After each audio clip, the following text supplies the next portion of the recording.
Hãy subscribe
cho kênh Ghiền Mì Gõ để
không bỏ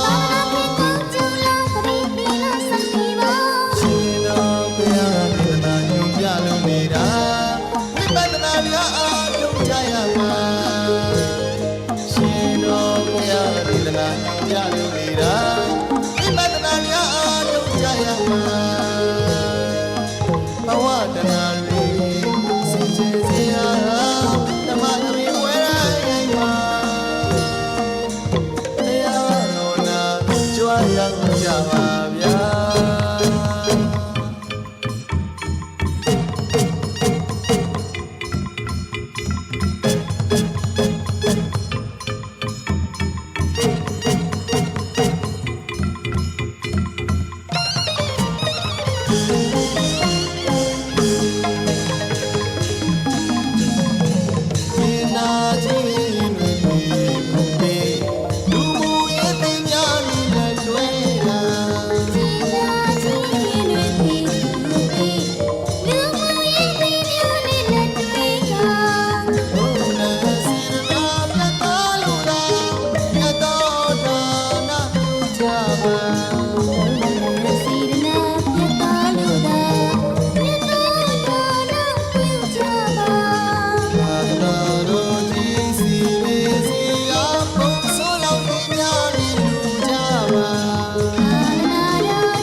မထွေ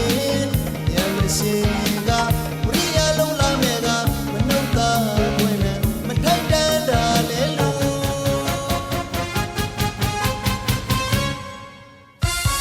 လိုက်ပါကမိုင်မာတော့ပဲပြင်ပြူချံအလမလူနိုင်မဲ့ကမလူနိုင်တဲ့လူသူတော်သူမတော်သူသူတော်သူပြီးတာလေမနှုတ်သားပြီးတော့လူ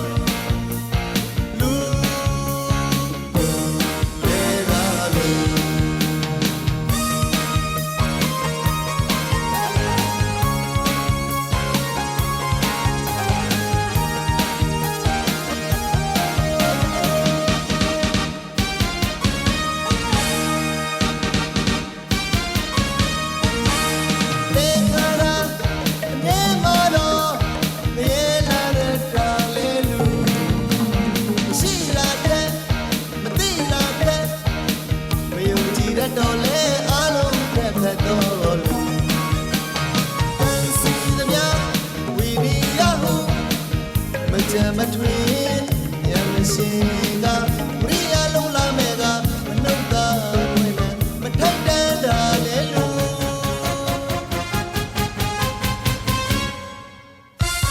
စိတ်ကားကမိုင်မာတော့ပြန်ပြင်ပြူချံအလမလူနိုင်မဲ့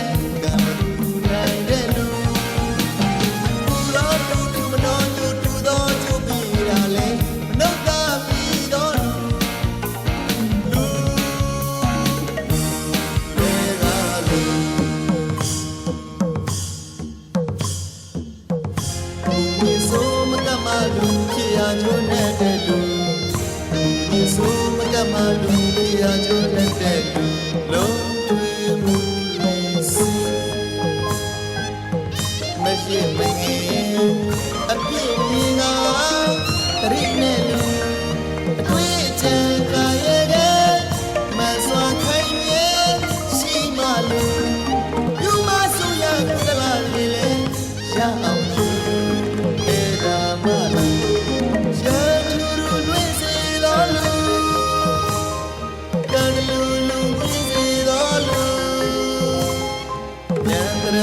ဝင်စေတော်လူ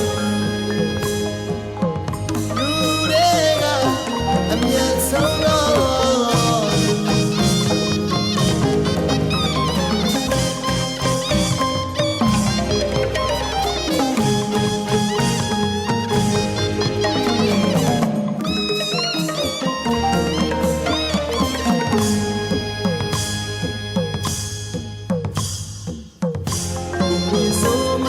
လူဖြစ်ရချိုးနေတဲ့လူဒီဆိုမကမလူဖြစ်ရချိုးနေတဲ့လူလုံးတွေမှုလေးစီမရှိမငယ်အပြည့်မြင်ကတရိနဲ့လူအတွေ့အကြံကရဲ့မစွာခိုင်ရဲ့ရှိမလူယူမဆူရကလာလေးလေရအောင်အဲ့ဒါမလူ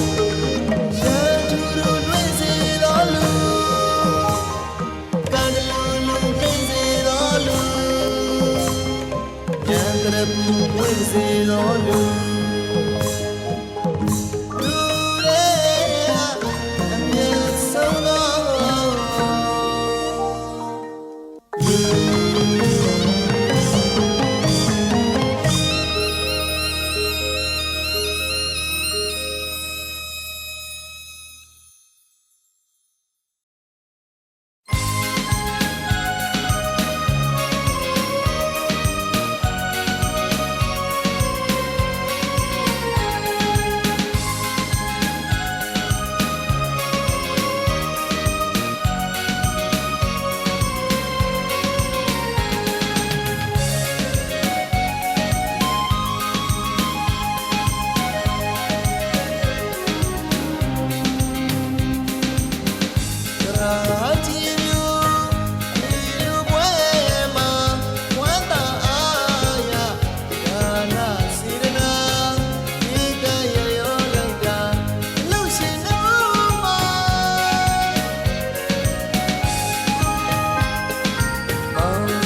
ခုလိုအချိန်မှာညီညီညာညာကောင်းမှုပြုကြတာ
မ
ပေးရှောက်ထား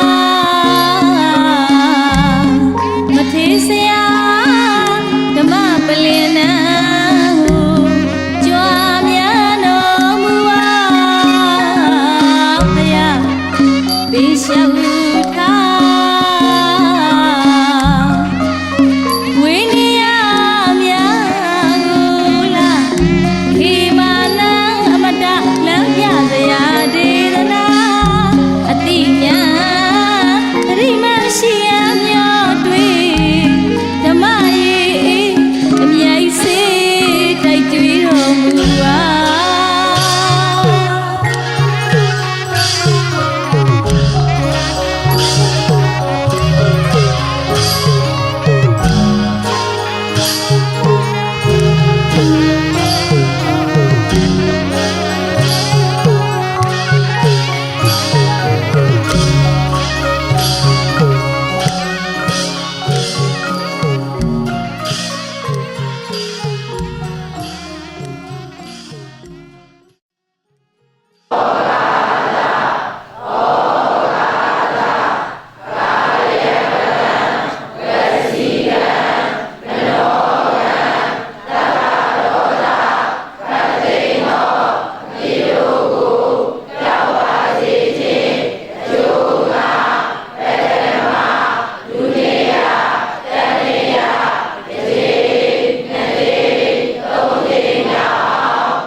Amen.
ခ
ုန်းကြီးဒီညောင်တော့ကြွားမယ်ကြွားမယ်ဘယ်နဲ့ရှိပါဒီလားတခါရင်ပြင်နေတော့စတော့နေရှိပါဒီလားဒီကြားရတော့ခက်တယ်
အ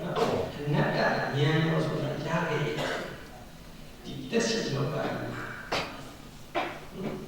သောတာပတ္တရာကအနာဂတ်ယဟန္တာဒါလည်းဖြစ်သွားတယ်တက်ရှိလောကတက်မြင့်လောကဆိုရင်ဒီအနတ္တဉာဏ်ကိုရှုခြင်းကြောင့်တဲ့တဲ့နေရာတွေတို့ပြရတယ်ကျောင်းဆောက်ဒီလားလူကြီးကနေပြေးလို့ရဒီဘဝချမ်းသာရတော့ရောင်းတယ်ဒီလားရခန္ဓာရဲ့အနတ္တတဲ့ချက်နော်ခန္ဓာရဲ့အနတ္တခန္ဓာရဲ့အနတ္တနော်တဲ့ချက်ရှိတယ်ဒီငါးလေးပါဒီထဲမှာအနတ်ဆိုတဲ့ခန္ဓာရဲ့ပါအဲ့ဒီအနတ်ဆိုတဲ့ခန္ဓာရဲ့အနတ္တအနိကာရမရှိအစိုးမရပမာရှုနေရအနတ်အနိကာရမရှိအနတ်အစိုးမရဆိုရှုလို့ရပမာရှုနေနေပေါ့သိလားဒီခန္ဓာရဲ့အနတ္တပါဠိကိုရှုလို့ရှိရင်မြတ်စွာဘုရားရဲ့ခုံတော်လေးကိုရှုခြင်းရနော်ရွတ်ဆိုတာခြင်းကြောင့်အနတ္တကိုမရဘူးလေနော်ဒီဘဝဒီဘဝရဲ့နောက်နောက်ဘဝကိုလူချမ်းသာနတ်ချမ်းသာစိတ်တော်ဝိညာဉ်ချမ်းသာဒီမတဲ့တော့ရတယ်ဒီကိုယ်ရဲ့ဆိုတာနော်ဒီခန္ဓာနဲ့ဒီအနတ္တကိုပြည့်ပြီးရှုပြလာနော်တရားရဲ့ဉာဏ်နဲ့ခန္ဓာရဲ့အနတ္တတရားရှုထွက်လာတယ်ခန္ဓာရဲ့အနတ္တတရားနော်ဒီခန္ဓာဆိုတဲ့တရားခန္ဓာဆိုတဲ့ရှုတရားနော်အရှုမှန်တရားနော်အနတ္တဆိုတဲ့ဉာဏ်တော်ဒီခန္ဓာရဲ့အနတ္တကိုပြည့်ပြီးတော့ခန္ဓာရဲ့အနတ္တခန္ဓာရဲ့အနတ္တခန္ဓာရဲ့အနတ္တတရားချက်တော့ခန္ဓာ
မနာတခိုးလို့ကျင်ရတယ်စောင့်ကြည့်ရတဲ့သဘောတရားဝိပဿနာစစ်စစ်ဆိုတာအင်္ဂလိပ်မှာတခိုးရကပစ္စည်းကိုလို့အချင်းချင်းမရှိတဲ့အခါအချင်းချင်းတွေပုံနေတဲ့အချိန်မှာတခိုးကိုတဲ့ဒီဆိုတော့ခိုးပါဝိပဿနာစစ်စစ်ဆိုတာအဲ့ဒါစက္ကန့်လေးမစိုးရစက္ကန့်လေးမစိုးရမူရတဲ့ပုံပြတဲ့လေးကဒီကနေ့ကအနာဖြစ်တာစကြည့်ရညီစိုးစိုးနဲ့ဒီနေ့ကအနာဖြစ်တာဒီရွှေရွှေနဲ့ဒီနေ့ကအနာဖြစ်တာအဲ့ဒါလေးစကြည့်တကယ်ဒီမဲ့နဲ့ပရိုတင်ဆိုတာတဲ့အခါရှိကြရတာဒီလားမှန်ပါဗျာခန္ဓာရဲ့အနတ္တခန္ဓာရဲ့အနတ္တမူရတဲ့ပုဒ်တဲ့ဉာဏ်အနတ္တဖြစ်သွားတာကိုဉာဏ်နဲ့မှရှင်းရှင်းလေးမြင်သွားရရှိမှာမင်းဉာဏ်ပူညာဆိုတာတခါလေရတာအနတ္တအနှစ်သာရမရှိအစိုးမရဘူးရဲ့အပြန်အပြင်ကိုပါစိတ်ကတာဆိုတဲ့နေကမင်းဉာဏ်ပူညာတခါလေရတာဒီမင်းဉာဏ်ပူညာတခါလေရတယ်စတိရတာတခြားဆိုတော့ချမ်းသာတယ်လားမနေ့ကဆိုရင်တရားကိုပြောပြဆိုတဲ့ထောင်းဘုံလို့ဆိုတဲ့တောင်းဘုံလို့တဲ့တေဘုံလို့တဲ့တောင်းကိုထားလိုက်စားလို့တဲ့ချမ်းသာပါလေမင်းရဲ့တကယ်လို့တကယ်ရချင်ရှိတယ်ခန္ဓာရဲ့အနတ္တခန္ဓာရဲ့အနတ္တခန္ဓာရဲ့အနတ္တဒီကိုစတဲ့ဆိုတာစိတ်နဲ့ဆိုတာအနေနော်ပဇာနဲ့ဆိုတာစိတ်နဲ့ဆိုတာဒီဥပဒနာဉာဏ်ဆိုတာရှုလို့ရတာနော်ပဇာနဲ့ဆိုတာ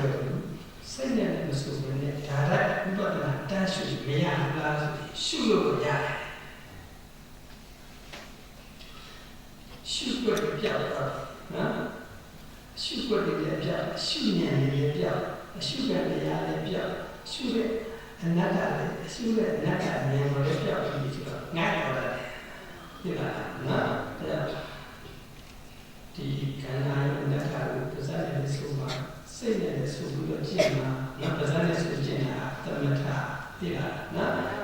စိတ်နဲ့ဆိုကျင့်တာလည်းသမထနော်ဒီသမထကြောင့်ခံနေဆိုတာနော်သမထကိုအရင်နေပြီးဆိုတာနော်ဒီအနတ္တဉာဏ်ရောရတယ်ဒီလားမှန်ပါဗျာခန္ဓာရောလက်စောခန္ဓာရောအနတ္တခန္ဓာရောအနတ္တခန္ဓာရောအနတ္တခန္ဓာရောအနတ္တတရားမလို့လား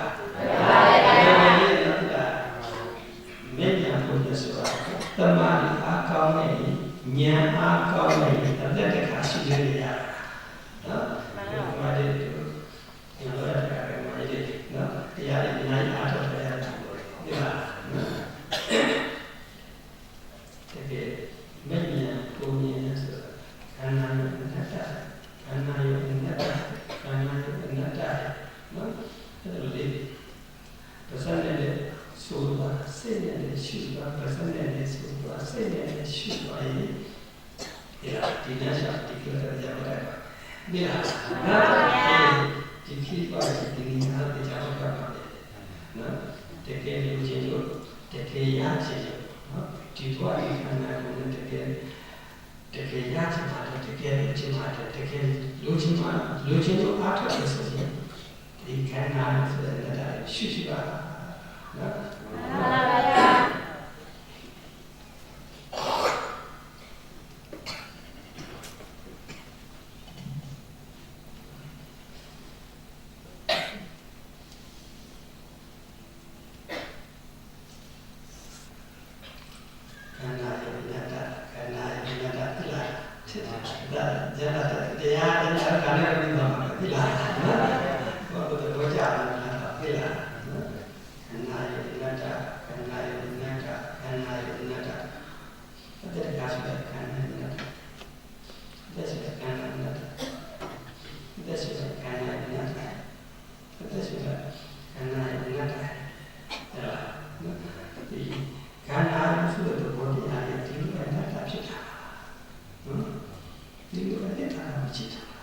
ဒီအဆုံးရတာတစ်ချက်ချင်းနေပြီဒါဒီမဲ့ညာပူနေတော့တရားကနော်ပုဂ္ဂိုလ်ရဲ့ကြိုးစားအားထုတ်ဖြစ်စီနော်ဆရာတော်နာရီတော်ရင်ပေါ်လို့ဖြစ်စီနော်သူများပြောလို့ဖြစ်စီကိုယ်တစ်ချက်မှမပြီးပါနော်နှစ်ချက်သာဆိုတယ်တော့ဒီလား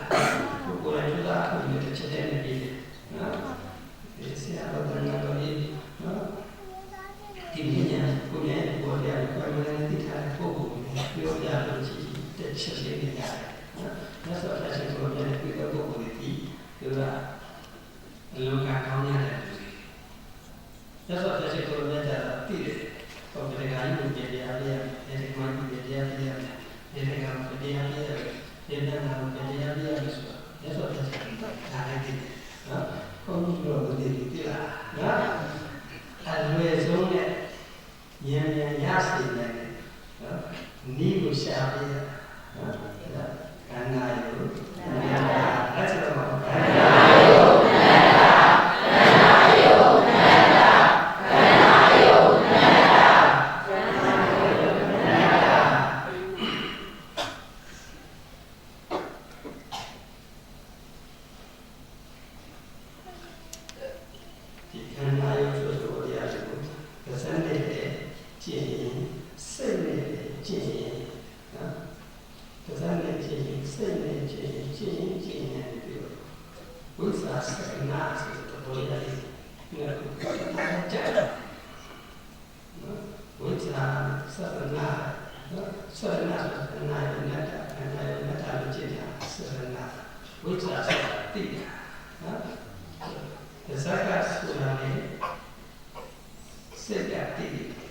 ငါ့က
ချင်းရတဲ့သင်္ခါရလေးကို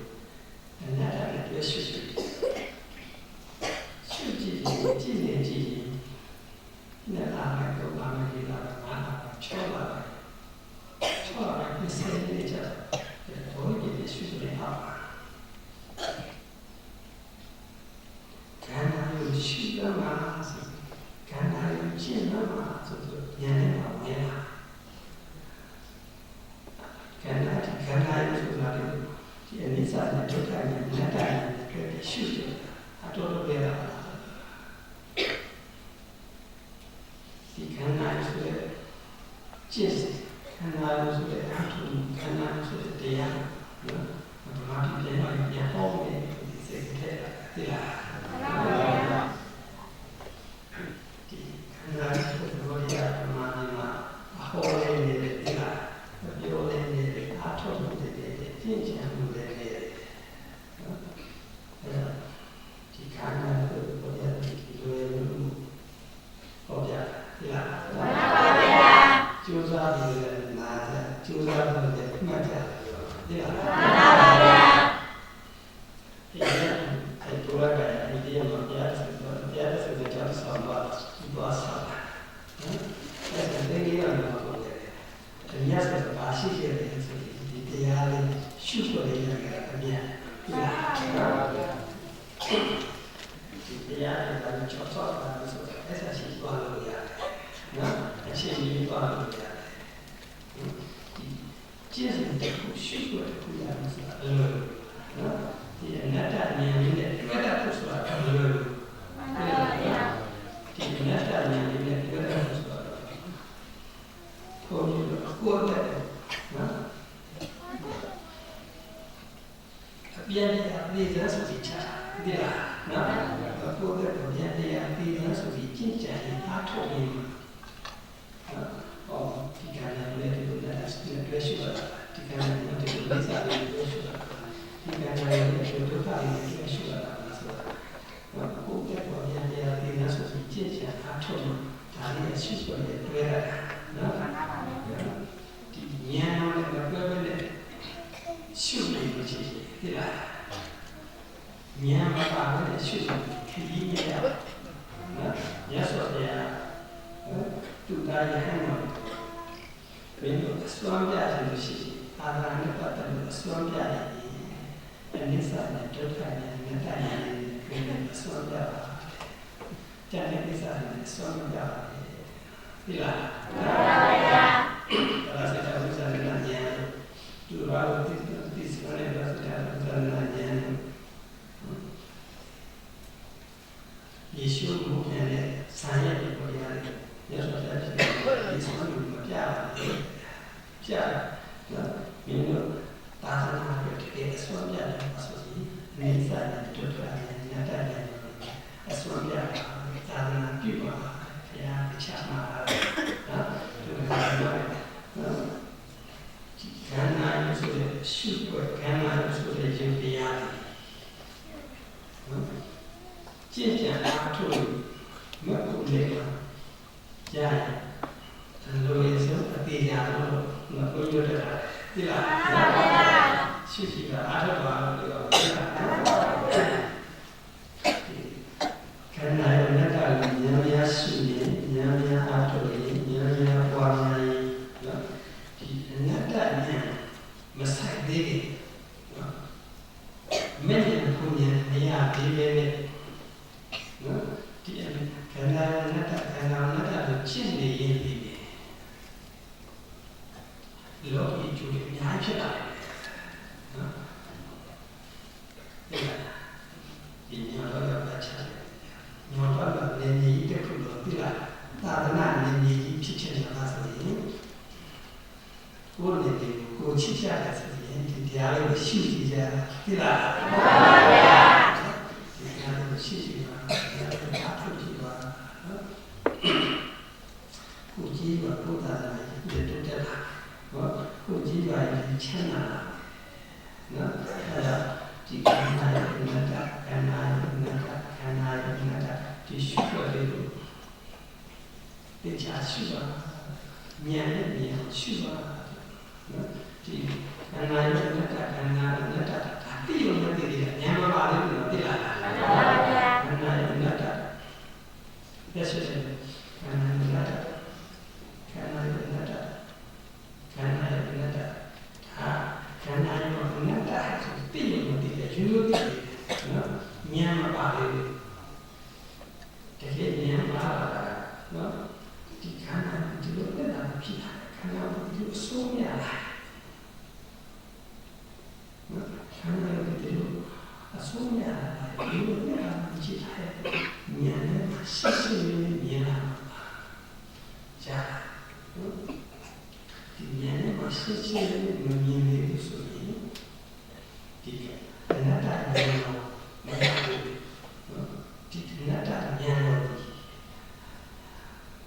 ပြောလို့တော့လောက်ခဲ့တယ်။ဒါတကယ်ကိုကြည့်ချင်တယ်မှာရတာ။ခန္ဓာနဲ့တတ်ခန္ဓာနဲ့တတ်ခန္ဓာနဲ့တတ်ဒါယူလို့တည်။အဲယူလို့တည်ရတယ်ပြောဉာဏ်ဝင်လာဆိုရင်မူတဲ့နဲ့ပုတ်တဲ့နဲ့ဒီဆိုတဲ့နဲ့စေရှိရှိတဲ့နဲ့နေတယ်။ဒီနဲ့မှလည်းတော့ရှိဖြစ်တယ်။ဒီနဲ့မှဆိုးရဖြစ်တယ်။အဲချိန်မှာဉာဏ်ဝင်လာ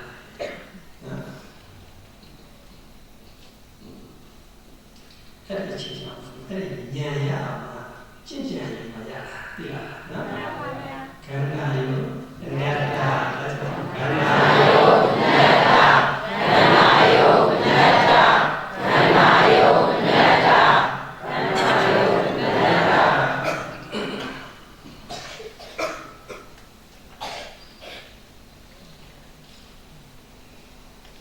ဘုရားတော်ဒီအနတ္တဉာဏ်ကိုဘောကြတယ်လို့ဒီအနတ္တနဲ့တွေ့တာသိလားနော်ဒီလက်စနဲ့တွေ့လို့ရတယ်ဒုက္ခနဲ့တွေ့လို့ရတယ်နော်အနတ္တနဲ့တွေ့လို့ရတယ်ဒီတော့လို့ရတော့လို့တဲ့ခါတွေ့ရှိရတယ်တခုချင်းကိုတွေ့ရှိရတယ်ဒီကျင့်စဉ်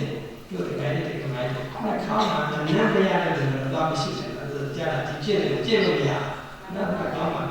ဘုရားနဲ့တရားကိုပုတ်တဲ့နဲ့တရားကိုဒီဆိုတဲ့နဲ့တရားကိုစိတ်ရှိရှိနဲ့တရားကိုဆိုရင်ဒီကျင့်စဉ်ကိုကျင့်မှတယ်နော်ဒီလိုပါကျင့်ရမယ်ဆိုရင်စိတ်လေးကိုဒီလားနော်ဒီနေ့ကပေါင်းထည့်တယ်ရမှာသိတဲ့စိတ်လေးနဲ့တာဒီနေ့ကပေါင်းထည့်တယ်ရမှာသိတဲ့စိတ်လေးနဲ့တာနော်ဒါလည်းရှိနော်နောက်ကထည့်တဲ့ဘောရည်နဲ့တာထည့်တဲ့ဘောရည်နဲ့တာထည့်တဲ့ယူရည်နဲ့တာဒါလေးကိုရှိနော်။ဒါဘုရားဒီခန္ဓာနဲ့တာဒီလားခန္ဓာယုအနတ္တခန္ဓာယုအနတ္တခန္ဓာယုအနတ္တခန္ဓာယုအနတ္တ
လို့ချင်းလို့နိဗ္ဗာန်လို့ချင်းလို့ဆိုတာတဲ့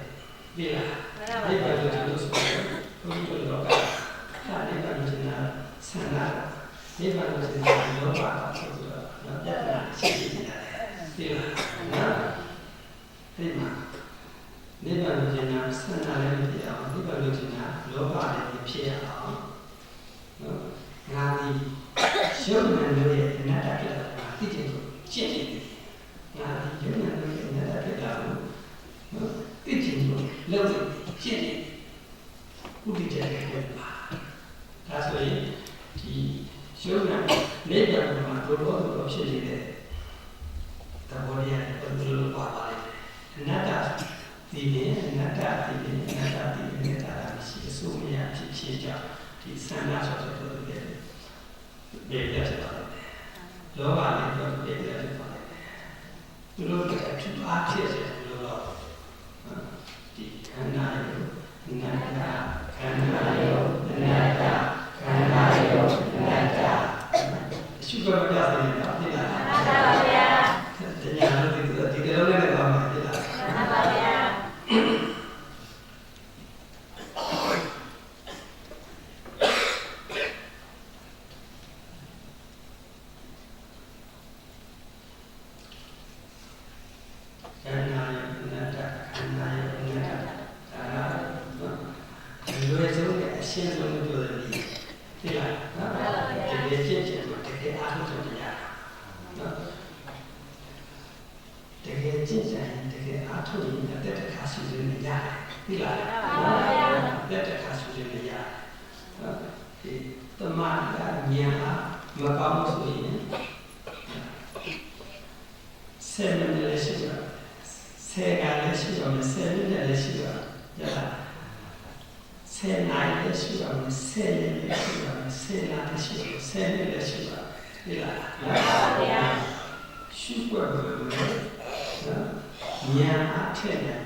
ငါးမသာရှိတယ်သုံးမသာရှိတယ်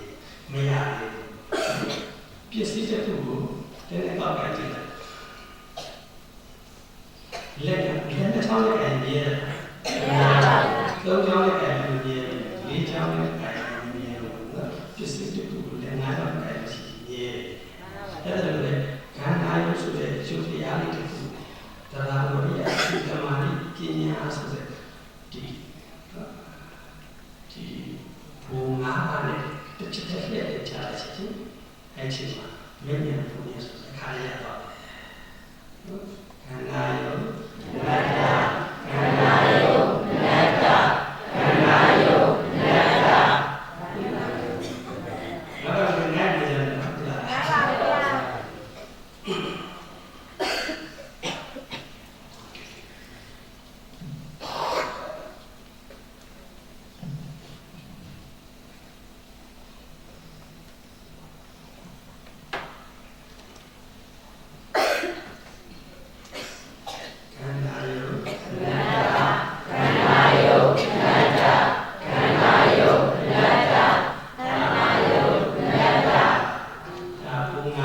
ကိုကြည့်ရအောင်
လား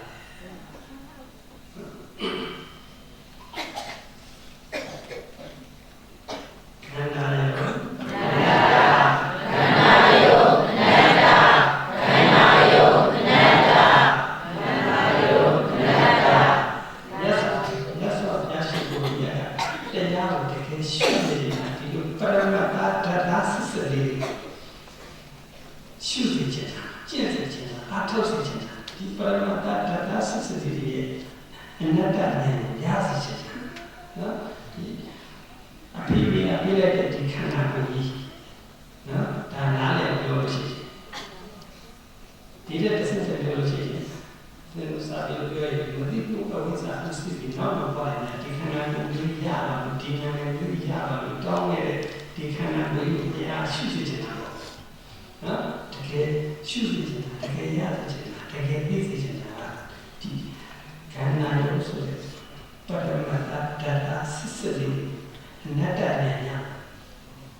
ထိုင်ရင်းနဲ့ချစ်ကြရတယ်အိမ်ရင်းနဲ့ချစ်ကြရတယ်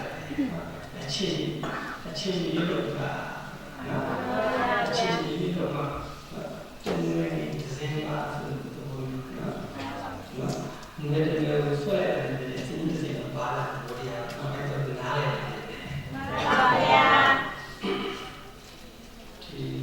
ခန္ဓာနတ္တခန္ဓာနတ္တခန္ဓာနတ္တဒီနတ္တဉာဏ်လာကြရစီနော်ဒီကွာတာလနဲ့ပြည့်နေတာဒီလားတာလနဲ့ပြည့်နေတာလူဖြစ်ရဆိုတဲ့နော်ဒီနတ္တဉာဏ်ကိုဘယ်ရလဲဆိုရင်တာလနဲ့ပြည့်တယ်ဒီလားနော်ဘုန်းကြီးတွေပြတယ်တာလကတော့တာလနဲ့ပြည့်တယ်အောင်းလို့နေတယ်ဒီလားဒီနေ့ဘုန်းကြီးလည်းပြည့်တယ်ဘူးလားနော်ဒီနေ့ဘုန်းကြီးလည်းဒီတော့ရဆိုပြည့်ဘူးလားပြည့်ဘူးတို့ရွှေမချိုင်းပြရဆိုတဲ့တာဝန်နဲ့ပြည့်တယ်အောင်းနေတယ်နော်ရွှေမချိုင်းတဲ့ကိစ္စကိုပြောပြပါမှာဒီဟာချက်ချင်းပြရချူရလို့လည်းတာဝန်နဲ့ပြည့်တယ်မအောင်ဘူးတာဝန်နဲ့ပြည့်တယ်ဒီဟာအပေါ်ရမယ်ပြည့်တယ်နော်ဒီချက်ချင်းကိုရွှေကိုစတဲ့တိုင်းနဲ့တွေ့ချင်တယ်နော်အပေါ်ရတာဝန်နဲ့ပြည့်တယ်နော်တကယ်တရားသိသိချင်းတဲ့တာဝန်အစစ်တာဝန်မှဒီခန္ဓာရဲ့ဆိုတဲ့ရှုပ်ရတဲ့နတ္တဉာဏ်ကိုပေါ့ရှုနေမှသာလေသာသနာစစ်တွေ့တာလူဖြစ်ရတဲ့နတ္တနော်မှန်ပါဗျာဒီအနတ္တဉာဏ်ရမှာပါလေနော်ဘဝကတိရရတယ်ဆိုတော့ဒီလားဒီကြောင့်ဒီနတ္တဉာဏ်ရအောင်လို့ရှိရင်နာမအဲ့တော့နှလုံးသားထဲမှာအာသနာမကွယ်တော့နော်ဒီအနတ္တဉာဏ်မရသေးဘူးဆိုရင်အကြောင်းကျိုးကိုလည်းနှလုံးသားထဲမှာအာသနာကွယ်သွားတယ်နော်ဒီအနတ္တဉာဏ်တကယ်ရတာပါလေနှလုံးသားမှာပြေတော့အာသနာမကွယ်တော့ပါနော်ဒီကြီးကအနတ္တဉာဏ်ကိုသူတို့ညာကြည့်ချင်တာအားထုတ်တာပါနော်တရားလုံးတိုက်တွန်းရည်ဒီလားဆုခိုင်းတဲ့ချိန်ကဘာဖြစ်လာလဲမှန်ပါဗျာခန္ဓာယောနတ္တခန္ဓာယောနတ္တခန္ဓာယောနတ္တခန္ဓာယောတဲ့နတ်သက်ဆိုတဲ့အရင်ကလေးပြောတာလေလေးထဲမှာမွေးတဲ့နတ်တွေပါလာမွေးတဲ့နတ်တွေနတ္တပုဂ္ဂိုလ်နတ်တွေနတ္တဒီဆိုဆိုနတ်တွေနတ္တစေရှိရှိနာရီနာတာဒီနာတာဒါလေးပြောတယ်နော်မှန်ပါဗျာခန္ဓာနာတာခန္ဓာနာတာဒီရှိကွက်ကျင့်ကွက်ဆိုတာသိလားနော်အခုအမြဲရှိမှာအမြဲကြည့်ကြတယ်မှာအမြဲအားထုတ်တယ်နော်ဒီကစားရခုနကစကားလေးဆက်တယ်ဒီဘုရားကအိန္ဒိယမှာတော့အိန္ဒိယမှာကြည့်ချင်အားထုတ်နေကြတာနော်ဘလို့ကြည့်ချင်ကြအားထုတ်ကြတယ်ဆိုရင်ဟိုပုဂ္ဂိုလ်ရဲ့မှားခုချိန်မှာလို့ဒီမှာသာသနာလုံးဝယ်တယ်သာသနာကိုရှိဖို့မရှိတော့ဒီလားအဲ့ဒါသာသနာကိုယ်တည်းပြီးသူတို့မှန်တဲ့ချင်းစုကြည့်ကြနေကြတဲ့ပုဂ္ဂိုလ်တွေကကြည့်ချင်အားထုတ်ဖို့ဘုရားကလည်းလို့ထားတရားနာမှုနဲ့တရားဟောဒါကဆေးရံရဲ့ဘုရားတော်တာနော်ကြည့်ကြအားထုတ်မှု90ရာခိုင်နှုန်းတော်တာနော်ဒါကြောင့်ဒီကမှာဒီမှာလို့ဖြစ်နေတယ်ဆိုတော့နော်ကြည့်ကြအားထုတ်မှုက10ရာခိုင်နှုန်းဒီလားဟောပြောမှုနဲ့နာကြားမှုက90ရာခိုင်နှုန်းဖြစ်နေတာနော်ဒါကြောင့်ဘယ်ဖြစ်တဲ့အခါဘယ်ချိန်မှာဖြစ်နေအိန္ဒိယဘက်ကနေပြီးတော့ကျင့်စဉ်ကြီးမှန်ရတယ်အိန္ဒိယကိုခြေချပြီးတော့သူတို့ကောင်းကျင့်စဉ်တွေထွက်လာတာနော်ဖျားဆိုတာအိန္ဒိယကိုနေပြီးဆိုတော့ဖြစ်လာဘုရားကနေပြီးဖြစ်လာအဓိကကျင့်ကြံကိုအားထုတ်ဖို့အရေးကြီးတယ်မှန်ပါဗျာခန္ဓာယောနတ္တခန္ဓာယောနတ္တခန္ဓာယောနတ္တခန္ဓာ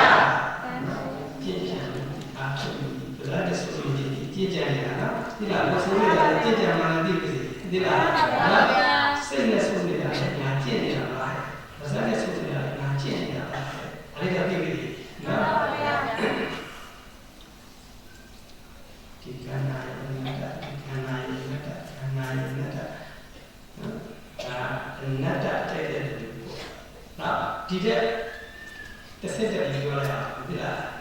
ခန္ဓာရုပ်ဆိုတဲ့အရှုခံခန္ဓာရုပ်ဆိုတဲ့အရှုခံရုပ်တရားနဲ့အနတ္တနော်ရှုတော့အနတ္တဉာဏ်လည်းပဲဥပ္ပတ္တိရင်းဆိုပြီးဖြစ်ပြီးပြည့်စုံပြီးအနတ္တဉာဏ်နဲ့တခါသွားတာဒီလားဒါကအနတ္တဉာဏ်ငါတို့အနတ္တဉာဏ်ကိုကြိုက်တာငါအနတ္တဉာဏ်ကိုရတာဆိုပြီးတော့ဒီအနတ္တဉာဏ်ကိုကြီးလို့မပြည့်စုံနော်ဥပ္ပတ္တိရင်းနဲ့မပြည့်စုံဘူးလို့ထင်တယ်ဒီလားဒီအနတ္တဉာဏ်ရောကြီးဖြစ်ပြီးပြည့်နေပါလားနော်အရှုခံခန္ဓာရောလည်းအနတ္တနော်အရှုဉာဏ်အနတ္တဉာဏ်ရောလည်းဥပ္ပတ္တိဖြစ်ပြီးပြည့်အဲ့ဒါလို့ဆိုတာတိလားမှန်ပါဗျာခန္ဓာရောခန္ဓာလည်းအနတ္တဖြစ်သွားတယ်နော်အရှုဉာဏ်လည်းအနတ္တဖြစ်သွားတယ်နော်တဲ့အဲ့ဒီခုကဘယ်ဟာလဲဒီလားခန္ဓာရောအနတ္တဉာဏ်ဟောရှုနိုင်တယ်ဉာဏ်ဉာဏ်ရအနတ္တဉာဏ်ကိုဥပ္ပတ္တိဖြစ်ပြီးပြည့်တဲ့ရှုနိုင်တယ်မဉ္ဇဉ်ပညာရနော်ဒါခန္ဓာယောအနတ္တခန္ဓာယောအနတ္တခန္ဓာယောအနတ္တရှင်းလိုက်တယ်နော်နားထောင်တာနော်တိလားနော်စာတိစရာမရဏတိလားလူမအသက်ရှိလူမမေရလူပြလိုက်တယ်နောက်ကကိုမြင်လာနောက်ကကိုနာတယ်နောက်ကတည်သွားတယ်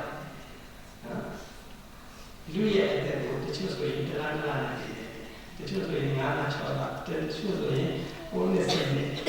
တချို့ဆိုရင်အသက်89နှစ်တရားအရှင်အနန္ဒဆိုရင်အသက်180နှစ်တည်တယ်နော်လူမှာအဲ့ဒါလူရဲ့အသက်ကိုခေါ်လို့ဒီခန္ဓာဆိုတဲ့အနတ်လေးမှာအသက်ရှိတယ်နော်ဒီဥဒိနာရဲ့ဒီဆိုတာဒီမိုင်းတွေတို့များနားလေးနဲ့ပြောတာတခါကြီးနော်ဒီဥဒိနာရဲ့ဆိုတော့ဒီနာအရေးနဲ့တွေ့ရတယ်အရေးနဲ့မြင်နေရတယ်လူမှာအသက်ရှိဒီမိုးရောနာပုဂ္ဂိုလ်နာဤဆိုဆိုအနတ်ဆေးရှိရှိအနတ်ဆိုတဲ့အနတ်ခန္ဓာရဲ့နာပြမှာနော်အနတ်လေးလာတဲ့လို့ရှိတယ်ဒီအနတ်လေးနဲ့ဒီလိုစဖြစ်တာဒီလိုဝိပွားနေရှိတာဒီအနတ်လေးဒီညမှာပုံပြီးရှိတာဒီအနတ်လေးဒီညမှာဒီဆုံးနေရှိတာနော်လူမှာအသက်ရှိတယ်ဒီခန္ဓာရဲ့ဆိုတဲ့အနတ်လေးမှာလည်းဝိပွားခြင်းရဲ့ပူခြင်းရဲ့သိခြင်းရဲ့ရှိတယ်နော်အဲ့ဒါအများကြီးနားလည်တယ်နော်ခန္ဓာယောအနတ္တခန္ဓာယောအနတ္တခန္ဓာယောအနတ္တခန္ဓာယောအနတ္တဒီနေ့တော့ခန္ဓာယောအနတ္တကိုရှိရှိပြီးတော့ဘာနဲ့ရှိရှိလဲဆိုရင်ခန္ဓာယောသာတိစရာမရဏခန္ဓာယောသာတိစရာမရဏခန္ဓာယောသာတိစရာမရဏအဲ့ဒါတွေ့ရှိရတယ်နော်တရားဆိုတာဘုရားကြားကိုရှိမှရတယ်လားနော်အရှုခံနဲ့အရှုဉာဏ်နဲ့တွေ့ရတဲ့ကြီးတာဒီနေရာရောက်ပါဆိုတော့ခန္ဓာယောဒီအရှုဉာဏ်နဲ့ရနော်စာတိစရာမရဏဒီအရှုဉာဏ်ပြည့်တဲ့နော်ခန္ဓာယောဒီနော်စာတိစရာမရဏခန္ဓာယောစာတိစရာမရဏခန္ဓာယောစာတိစရာမရဏဒီနည်းနဲ့ရှိမြဲတဲ့ပုံဆိုတာရတယ်နော်ဒီမှာလည်းအသက်ရှင်တယ်ခန္ဓာဆိုတဲ့ပရမတ္တခန္ဓာဆိုတဲ့အနတ်ပရမတ္တလေးမှာလေအသက်ရှိတယ်နော်အဲ့အသက်ကမြင်အောင်ကြည့်နေလို့ရှိရင်အဲ့ဒီကြည့်တဲ့ကလည်းသိလို့ရတယ်ဆိုတော့ခန္ဓာရော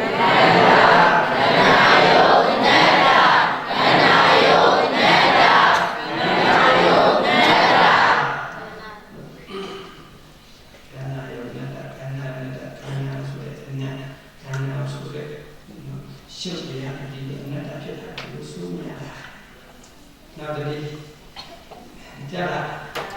ချက်ချက်လိုက်ပြောတယ်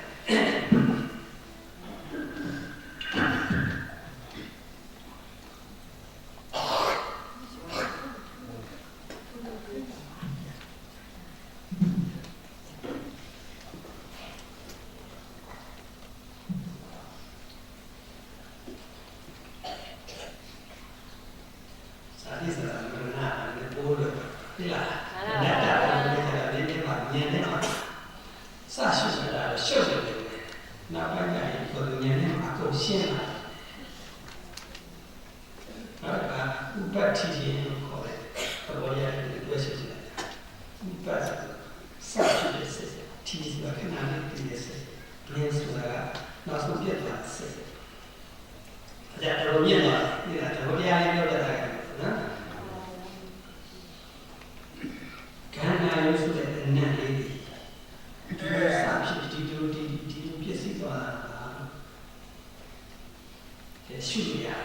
သိလားနော်ခန္ဓာပါဠိလိုဆိုရင်ခန္ဓာဥပတ္တိခန္ဓာဥပတ္တိခန္ဓာဥပတ္တိအဲ့ဒါရှုရတယ်နော်နောက်ကခန္ဓာရုပ်ဘုရားမှာရှုလို့ဆိုရင်ခန္ဓာရုပ်ဖြစ်ဖြစ်ပြည့်ခန္ဓာဖြစ်ဖြစ်ပြည့်ခန္ဓာဖြစ်ဖြစ်ပြည့်နော်အဲ့လိုရှိရင်မြင်မြန်ကိုဉာဏ်ဆိုရနော်အဲ့တော့ဘုရားနဲ့ငါတရားမှာလာတဲ့ဘုရားနဲ့ဒီလိုစားရတာဒီလိုတရားမှာဒီလိုဖြစ်စီတာပါထူးထူးရင်မြင်သွားလိုက်တယ်အဲ့ဒီနေရာမှာလည်းလက်နဲ့ကိုဉာဏ်ဆိုရနော်လူချင်းရတယ်ပုဂ္ဂိုလ်ချင်းရတယ်တူကြတယ်နော်အဲ့ဒါခန္ဓာရော